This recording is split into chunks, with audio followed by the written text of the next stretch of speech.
sih, cuman masih bisa dijalanin lah ya. Oke, baik-baik aja. Eh, ya sebelumnya mungkin saya mau tahu namanya siapa? Nama saya Mikael Sahat, Ya, biasa dipanggil. panggil Nika atau Mikael juga bisa. Oke, berarti saya panggil Mikael aja ya. Oke, sebelumnya perkenalkan nama saya Rusti Ayu, bisa dipanggil Rusti.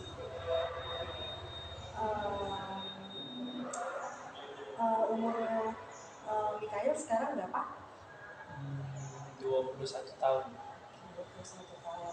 Terus tinggalnya di mana?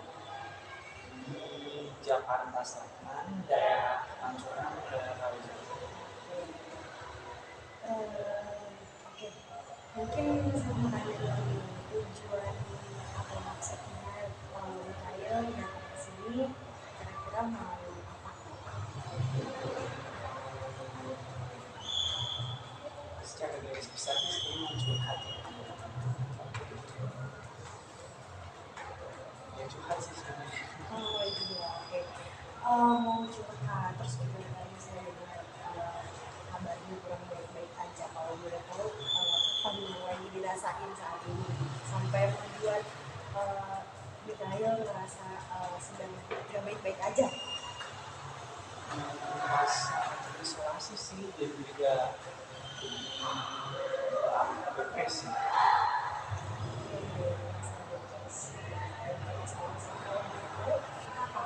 Apa yang kira-kira menyebabkan Mikael merasa seperti itu? Mungkin kelakuan lingkungan dimana saya menemukan pergaulan dan teman yang menguntungkan bagi saya sehingga membuat saya merasa baik itu terisolasi atau depresi. Kalau boleh tahu sudah sejak kapan Mikael merasakan hal tersebut? Cukup lama sih kalau saya hitung itu sekitar 4-9 tahun. Lama ya berarti. Um, sudah cukup lama. Tapi boleh nggak kira-kira diceritakan apa sih yang menyebabkan hal itu terjadi? Apa yang menyebabkan Mikael merasa bahwa Mikael merasa terisolasi, merasa istilahnya apa ya? Mungkin terabaikan gitu ya.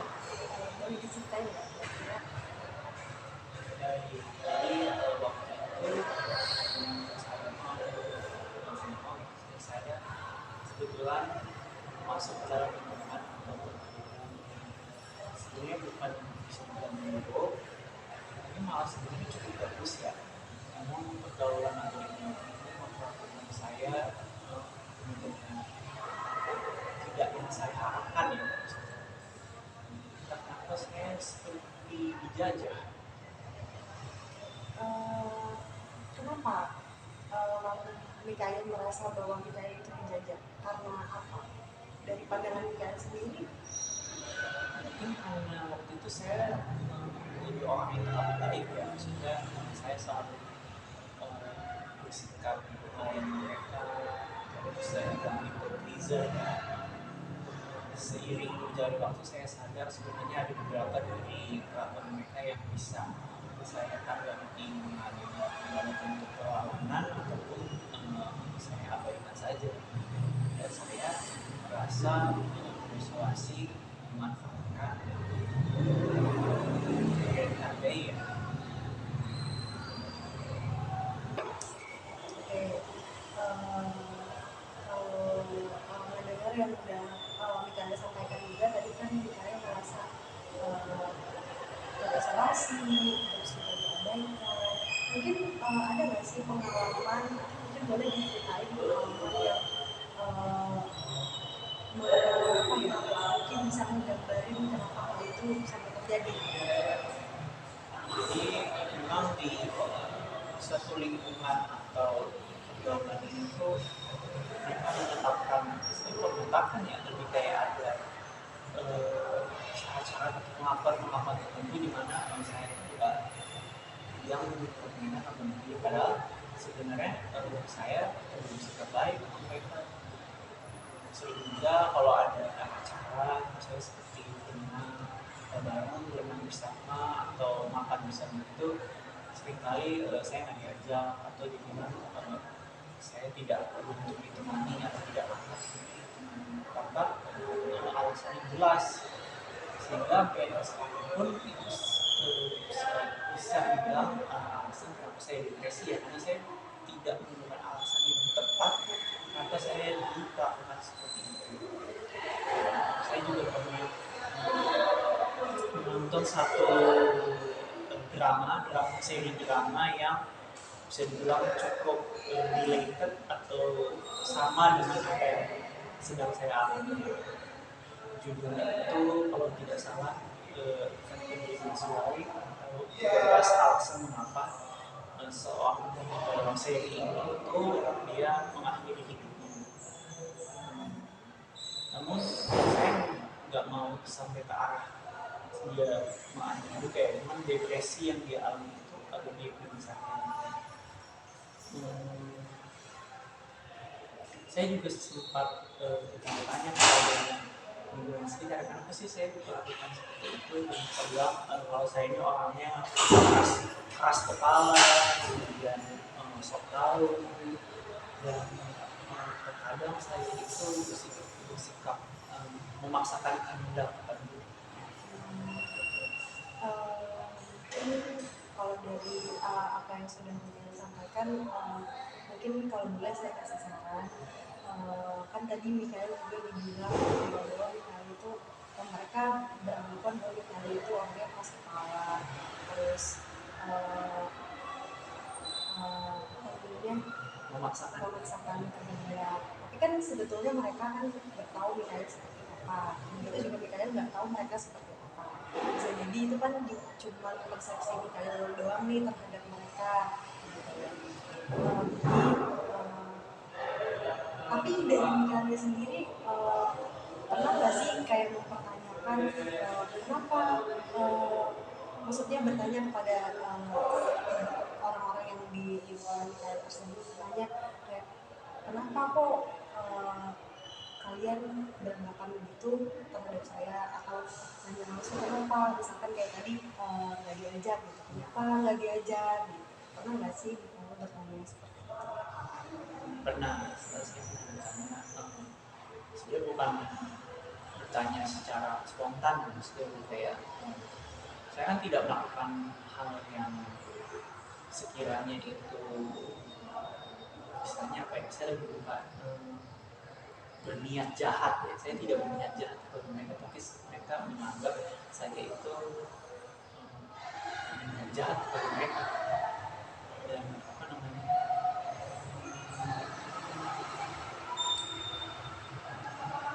pernah juga saya menangkap mereka, justru mereka yang ternyata melakukan kejahatan kepada saya itu dengan membuka akun sosial media saya melalui sahabat saya, dan dari situ mereka berspekulasi dan mengeluarkan opini pendapat-pendapat yang sifatnya itu menjatuhkan saya.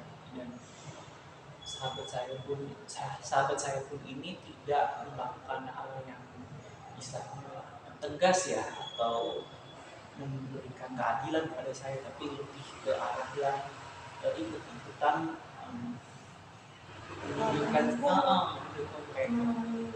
Padahal sahabat saya itu gadgetnya itu disalahgunakan oleh mereka untuk menjatuhkan saya. Oke, cerita yang udah disampaikan tadi kan Mikael bilang sampai akun sosial medianya dibuka gitu ya sama bahkan teman-temannya sendiri yang mungkin bisa dibilang lebih percaya gitu. Iya, lebih percaya, malah mendukung mereka yang mau istilahnya apa ya, mungkin kasarnya kayak mau ngejahatin lah gitu ya. Nah, terus perasaannya gimana sih setelah tahu teman sendiri nih malah mendukung yang nggak baik gitu? Kira-kira perasaannya setelah tahu kayak gitu gimana? Banyak campur aduk ya, mulai dari sedih, terkejut, dan sebenarnya saya hampir tidak berkata-kata ya. saya juga ingin menambahkan, memang waktu itu sahabat saya itu dia sebelumnya juga udah tahu kalau sekumpulan orang-orang ini sudah sering membuka bahkan membuat spekulasi terhadap isi dari sosial media saya yang bagi mereka itu bisa menjadikan hukuman untuk menjatuhkan saya.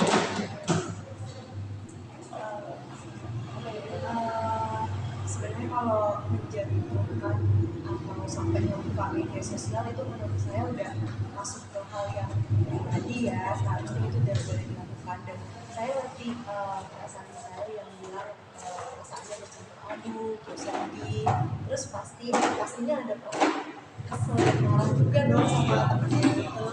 Nah, tapi kalau saran saya sih mungkin perasaan itu boleh disampaikan atau dikeluarkan gitu, tetapi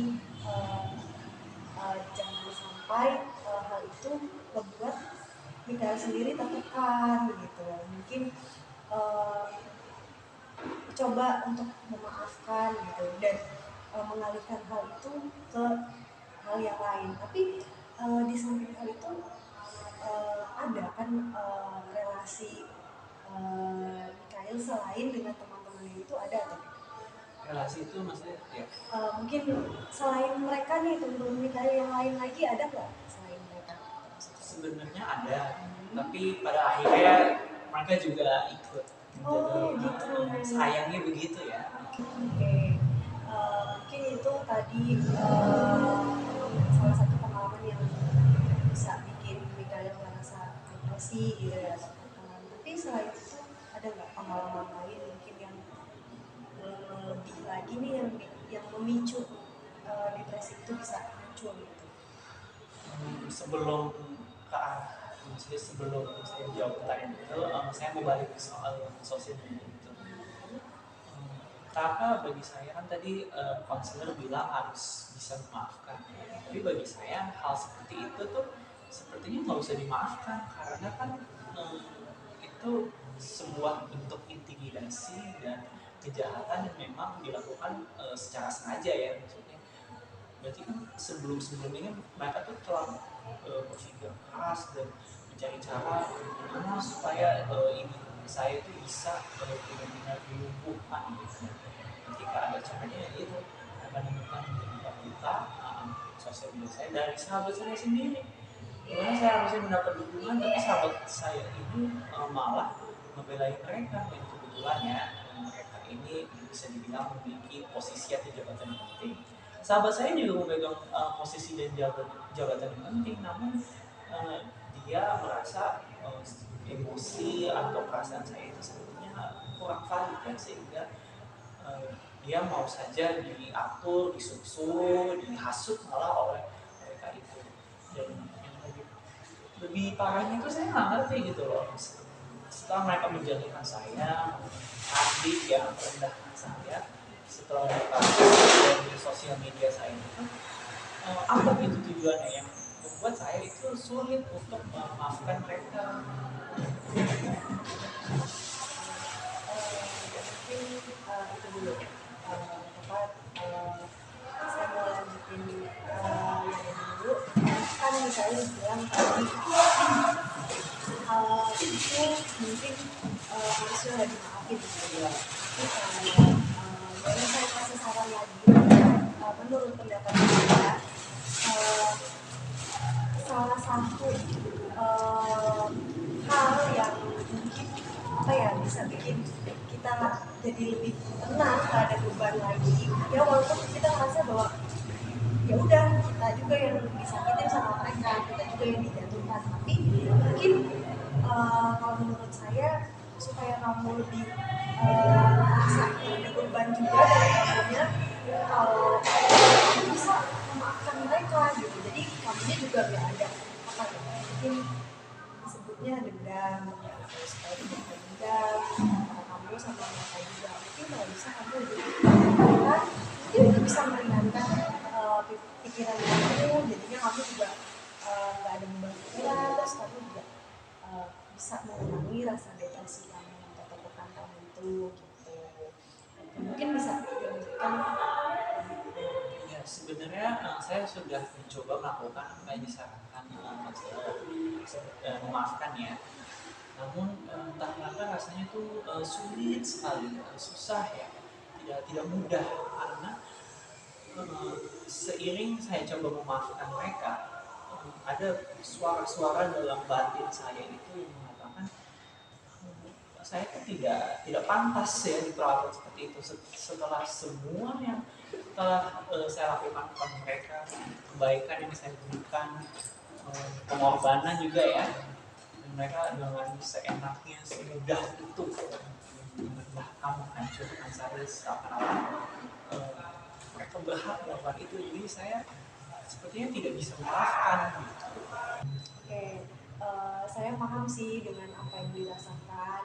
Eh, Pastinya kalau misalkan siapa sih orang yang mau dijahatin atau istilahnya diintimidasi gitu ya, diabaikan, apalagi sama teman sendiri gitu. Saya ngerti sih perasaan seperti itu, tetapi itu tadi saya bilang bahwa mungkin dengan memaafkan atau mungkin dengan Mikael mencoba cari lagi relasi yang memang benar-benar cocok sama Mikael, yang ngerti satu sama lain, yang apa namanya, yang apa ya sekarang dibilangnya satu frekuensi gitu lah ya. Mungkin itu bisa sedikit mengurangi, kan depresi itu sebenarnya bisa aja terjadi karena diri sendiri, karena pikiran-pikiran kita sendiri, persepsi kita sendiri yang sebetulnya kita nggak tahu orang lain ternyata maksudnya tidak seperti itu gitu, tapi karena kita benar-benar terlalu keras menjadi beban buat pikiran kita sampai kita depresi gitu kan. Mungkin dengan itu maksud saya, dengan memaafkan dan coba cari relasi baru yang relasi dan mengerti sama Mikael, mungkin bisa sedikit mengurangi depresinya gitu. Oke, itu mungkin ada yang mau disampaikan lagi mungkin. Masih ada ya, jadi bahkan lagi memang setelah kejadian itu saya juga sudah melakukan apa yang disampaikan oleh counselor. Saya mencoba mencari relasi baru, teman baru, orang baru, namun gimana ya, suara-suara yang jahat dan membuat saya depresi itu masih tetap menghantui saya meskipun saya sudah memiliki relasi dan teman baru. Saya juga sempat alhamdulillah dapat kesempatan untuk menerima konseling gratis secara bersama-sama bersama teman-teman mahasiswa psikologi, di mana mereka memberikan saran kalau saya ini telah di istilahnya gaslighting atau seperti kondisi emosional saya yang diinjak-injak ya, atau dirampas, dikasarkan. Jadi apa namanya, saya diberi nasihat juga oleh sekelompok relasi saya baru yang kebetulan ada mahasiswa psikologi, bahwa saya itu dibikin ucapan segala tindakan saya itu selalu dipertanyakan, padahal sebenarnya saya selama ini itu benar gitu loh, mereka memang ingin menjatuhkan saya dengan alasan yang sebenarnya remeh ya.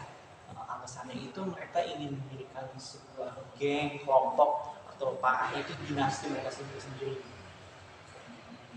Setelah saya menyadari itu, saya sebenarnya bukan lebih ke arah memaafkan ya, tapi lebih ke arah kalian memang adalah sekelompok manusia yang jahat seperti itu. Jadi lebih ke kesadaran diri ketimbang dari memaafkan.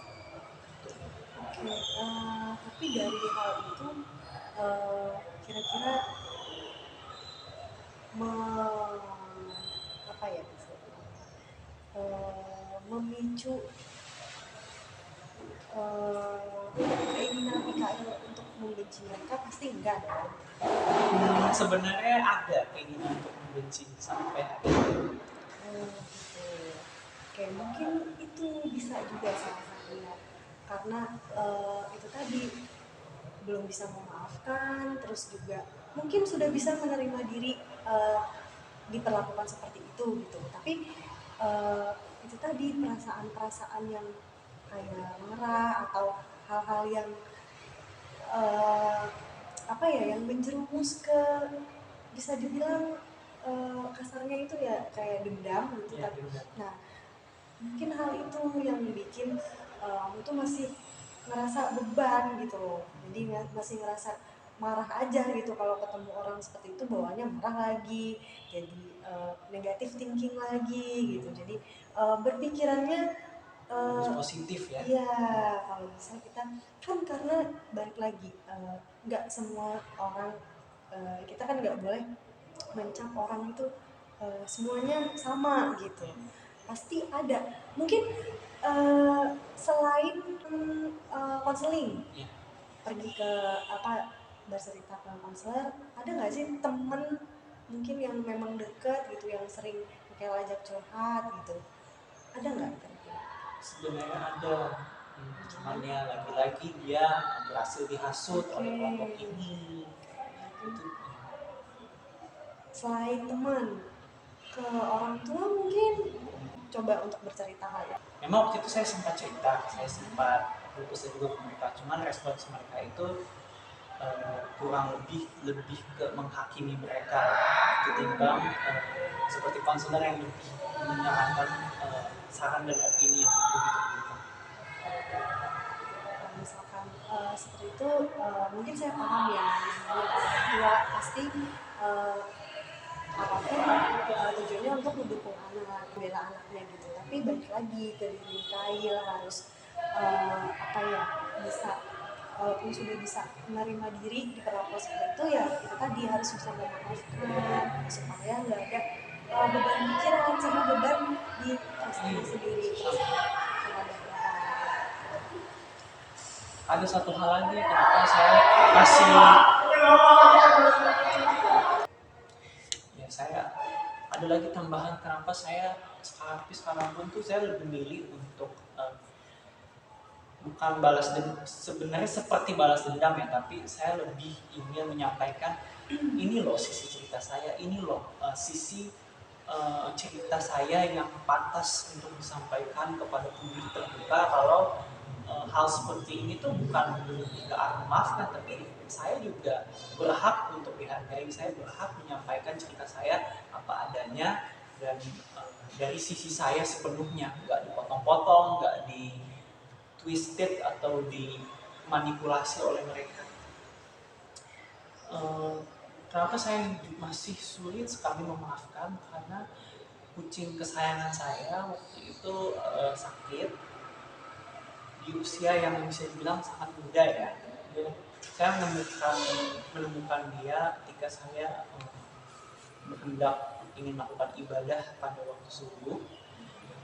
Tapi ketika saya ingin melakukan ibadah di ujung hari ya, pada waktu malam hari, kucing saya ini yang masih usianya muda itu tiba-tiba sakit dengan kondisi yang bisa dibilang di luar pemahaman kita Secara tidak wajar. iya, dia terbaring, terpukul di sana, tidak berdaya gitu ya, seperti sihir gitu kalau menurut saya. Mungkin konselor menganggap ini tabu, tapi saya sampaikan. Jadi tante saya yang pecinta kucing itu sampai geleng-geleng kepala ya, kenapa kucing saya bisa sakit seperti itu, dan saya pun melakukan pencarian ya di internet, dan di situ dibilang bahwa kemungkinan besar kucing saya itu terkena sihir, dan saya sempat yakin itu bisa jadi salah satu dari mereka ini, seperti itu. Oke, mungkin dari penyampaian Michael tadi, saya pastinya sangat paham ya gimana rasanya kalau misalkan mungkin kita flashback lagi, ya dijahatin sama teman sendiri, terus merasa punya relasi yang benar-benar bisa bikin mendukung, ya gitu. dan sebetulnya sudah saya katakan kan berhak untuk marah, berhak untuk menyampaikan uh, kesalahan itu, kemarahan itu gitu kepada orang mungkin yang emang benar-benar bisa ngertiin Mikael gitu. Tapi balik lagi, beberapa kali saya bilang bahwa intinya harus bisa memaafkan. Terus Mikael juga berhak seperti yang sudah disampaikan tadi, menyampaikan sisi cerita Mikael sendiri gitu yang harus didengar sama orang gitu. Dan apa ya, mungkin kalau saran saya, perlakuan-perlakuan yang Mikael bilang seperti ingin balas dendam tadi mungkin bisa Mikael alihkan seperti kayak mungkin melakukan hal yang uh, menunjukkan nih bahwa menunjukkan ke mereka bahwa oh saya bisa loh, oh saya berhak loh buat dihargai seperti yang sudah dikatakan tadi.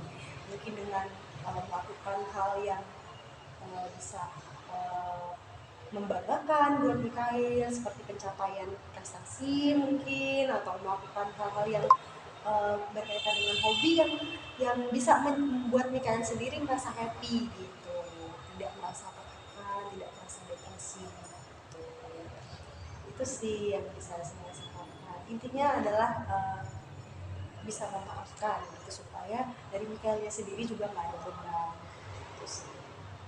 Jadi tadi konselor menyarankan kepada saya kalau memang saya tidak bisa memaafkan, saya menyalurkannya lewat apa saja tadi? Bisa mungkin dengan menunjukkan kepada mereka, oh saya juga berhak dihargai loh, saya berhak dapat penghargaan mungkin dengan pencapaian prestasi atau dengan kegiatan-kegiatan yang bisa bikin Mikael lebih happy, menunjukkan kepada mereka, oh saya tanpa kalian juga bisa happy loh dengan hal ini gitu. Itu kurang lebih. Ya jadi mereka tidak apa, tidak mendikte hidup saya ya. Iya betul gitu. Saya bisa sama mereka ya, berdiri di kaki sendiri ya. Gitu. Kurang lebih seperti itu mungkin yang dapat saya sampaikan. Jadi sebenarnya kan memaafkan itu tidak segampang yang kita kira ya. Karena melihat ke belakang itu setelah perilaku-perilaku mereka yang sama sekali tidak sebanding dengan apa yang saya lakukan ke mereka itu, ya saya buktikan mungkin prestasi saya, mencari relasi baru yang lebih positif, tidak racun toksik seperti mereka ya. Dan mungkin saya justru ada satu pertanyaan, kalau misalnya saya ketemu mereka secara tiba-tiba, itu kan sangat tidak diinginkan. Saran kamu seperti apa? Oke, mungkin kalau dengan pertanyaan itu, saran dari saya, kalau seandainya Pak Mikael bertemu lagi nih sama mereka, mungkin di suatu tempat di mana, saran saya ya ya sudah kita bertemu seperti sewajarnya aja gitu, jangan jangan tunjukkan sisi sebelumnya yang kita marah, kita kesel sama mereka. Itu malah bikin kita keinget lagi sama beban-beban pikiran kita, keinget lagi sama pikiran-pikiran yang bikin kamu ngerasa tertekan, ngerasa depresi. Jadi sebisa mungkin kayak udah kita bersikap sewajarnya aja. Uh, Intinya kamu tahu mereka seperti itu dan buktikan dengan apa yang sudah saya sarankan sebelumnya. Gitu. Buktikan bahwa kamu bisa happy tanpa mereka, kamu juga bisa happy dengan melakukan hal yang lain tanpa mereka. Jadi tadi Pastor menyarankan selain pencapaian juga sikap sewajarnya aja ya. Karena saya juga tahu sikap mereka seperti apa. Nah, sepertinya cukup. Saya sudah sepertinya merasa lebih lega ya dari sebelumnya berkat konselor. Terima kasih banyak. Saya juga bersyukur kalau misalkan gimana perasaannya nih setelah diceritain semua? Apakah sudah mungkin bisa lebih baik? Bisa seperti melepaskan beban. Oke. Saya juga turut senang dengarnya kalau setelah bisa cerita perasaannya lebih baik. Mungkin ada yang bisa lagi apa? Sudah cukup. Mungkin cukup ya ketemu. Selamat siang. Selamat siang. Terima kasih. Sama-sama.